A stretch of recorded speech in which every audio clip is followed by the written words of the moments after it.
It was the final formality.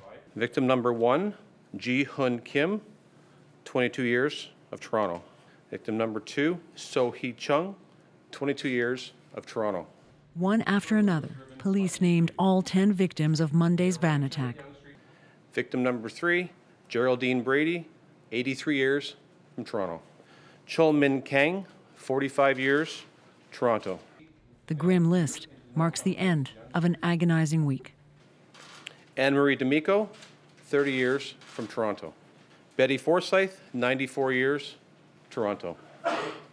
Munir Nadjer, 85 years, of Toronto. Dorothy Sewell, 80 years, Toronto. Andrea Braddon, 33 years, from Woodbridge. Boitis Renuka Amarasinga, 45 years, Toronto. Everybody has suffered a terrible tragedy. For police, it has been a difficult balance because of the scale of the crime scene, the number of people injured and killed. It's taken days for families to get the cold confirmation. Because of the fact that there's a potential for confusion, given the traumatic injuries, the number of people that are alive and the number of people that are deceased, and the trauma of the whole event. So we are very cautious and careful and methodical. Some of the victims' names emerged over the last few days. Today, new ones, and some new faces. Andrea Braddon, 33 years old. 83-year-old Geraldine Brady. Ji Hun Kim and So Hee Chung, both 22.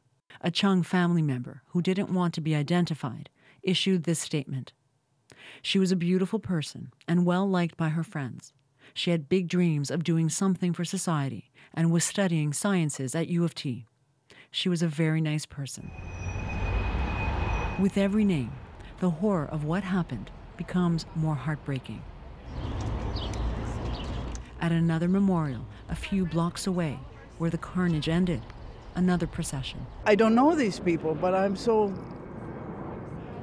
it hurts me.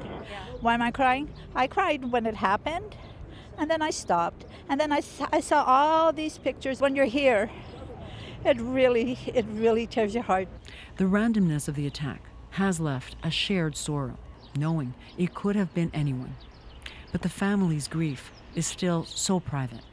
At Toronto's Korean Community Association, volunteers run an ad hoc crisis center and prepare for a vigil. 3 of the injured and 3 of the dead are of Korean descent. Going to the airport to greet their families was an act of condolence for Danielle Lee.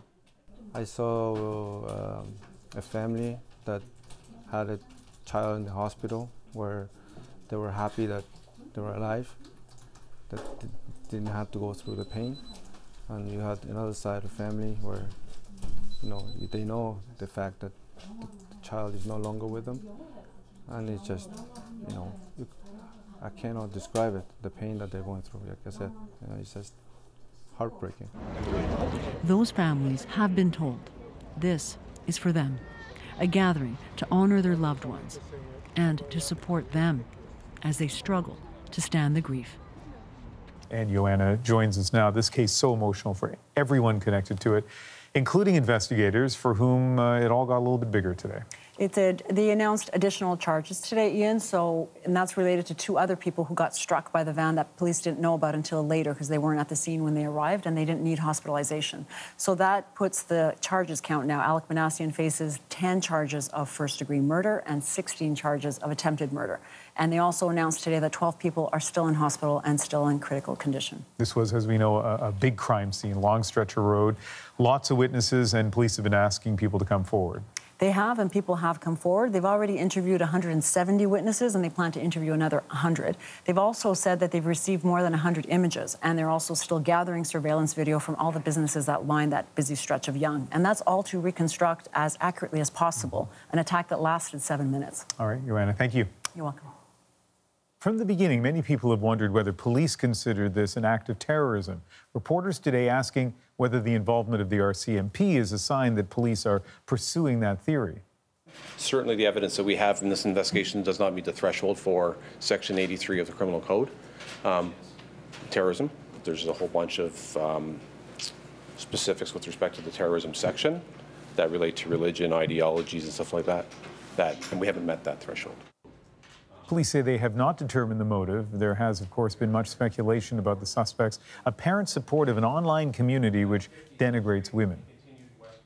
And this Sunday, community organizers are expecting 25,000 people to be at a vigil near the site of the attack. We'll bring you that live starting at 7 p.m. Eastern on CBC News Network.